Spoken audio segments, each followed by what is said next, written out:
Ceapa. Ceapa nu are nimic. Nu, ceapa nu. Asta am spus. Nu trebuia să o scoți.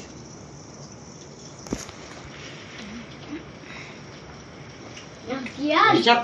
7-7 a fost așa. După cutremur, atunci în barea aia. Aveai monede 6-7, aveam vaca așa, eram mobilii de la piatră. Dar aveam una de la Gimbaș, Dumana. M-a prins, a prins Dar ce vițelul face? De ce nu acum. fi venit să face acum? Să sperie, fugi. Ai văzut Baros?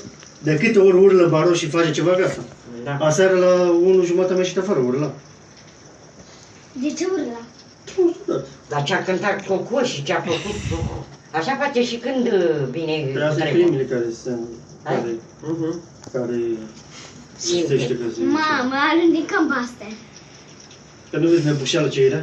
Eu am vrut să zic, bă, uite de nu veni ploaie Eu să cred vezi. că stăm aici, tati. Am zis că plouă, a zis Lucianu, vine ploaia, da, ai din gură că nu vine, da. Mamă, strugure pe jos, mă, ca să-și vedea. Tu nu vezi cum a gata, mă, nu mai, nimic nu mai e, nimic. Prune, nimic. Vara s-a dus. Ia uite cum a rămas, ia e Nicușor, zici că e lumină, ia uite. Ia uite-o, ia. Ia. Cea e mai e pe marginea asta. Unde a fost mai adăpost? Și ia uite aici. S-a dus. Da. Ia uite frunză s-a dus sus cu mine. Aha, păi tu vezi, eu ce zic? Și la câmp, în câmp, îți dai seama că a fost lumea. Este la partea să vede și mami. Filmează, că să vadă și mami. Să minus. Uitați, să vezi ce e aici. Ia uite. Ce a venit?